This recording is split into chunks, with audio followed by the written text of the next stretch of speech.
ശ്രീലലോലയം സന്ധ്യാദേവിക്ക് മംഗളം.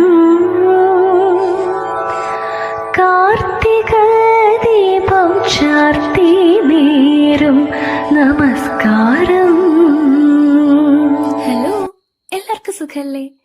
ഇത് ഒരു തൃക്കാർത്തിക ആഘോഷ കഥയാണ് കേട്ടോ. കുട്ടിയായിരിക്കുമ്പോൾ ഞാൻ ചിന്തിക്കുമായിരുന്നു, അനന്തഭദ്രം സിനിമയിൽ പറയുന്ന പോലെ ഈ ദീപങ്ങളൊക്കെ തമ്മിൽ എന്താകുമല്ലേ സംസാരിക്കുന്നുണ്ടാവുക? അറിയില്ല. ഇത് ഗുരുവായൂരത്തെയും തിരുവനന്തപുരത്തെയും ദീപാവലി ആഘോഷമാണ് കേട്ടോ.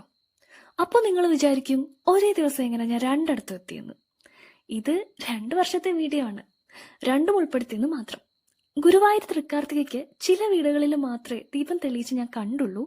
പക്ഷേ ഞങ്ങൾ തിരുവനന്തപുരത്തുകാർക്ക് തൃക്കാർത്തിക നല്ല ആഘോഷമാണ്. കാച്ചിൽ പുഴുങ്ങിയതും കട്ടനുമാണ് അന്നത്തെ വിശേഷ വിഭവം. പിന്നെ പലഹാരങ്ങളും ഉണ്ടാകും. വീടിനടുത്ത ക്ഷേത്രത്തിലും ദീപം തെളിയിക്കലും പൊങ്കാലയും ഒക്കെ ഉണ്ടാവും കേട്ടോ. അതിനൊക്കെ ഞാനും കൂടും. ദീപങ്ങളൊക്കെ തെളിയിച്ച് എല്ലാം ഒന്ന് വീക്ഷിക്കുമ്പോൾ എന്താ ഒരു തൃപ്തി, എന്താ ഒരു സന്തോഷമാണെന്നറിയോ. പിന്നെ ഇതിന് പിന്നിലെ വിശ്വാസം അതെന്തായാലും ഇരുട്ടിൽ നിന്ന് വെളിച്ചത്തിലേക്ക് നമ്മുടെ മനസ്സിനെയും ഓരോ ദീപങ്ങളും തെളിക്കട്ടെ അല്ലേ.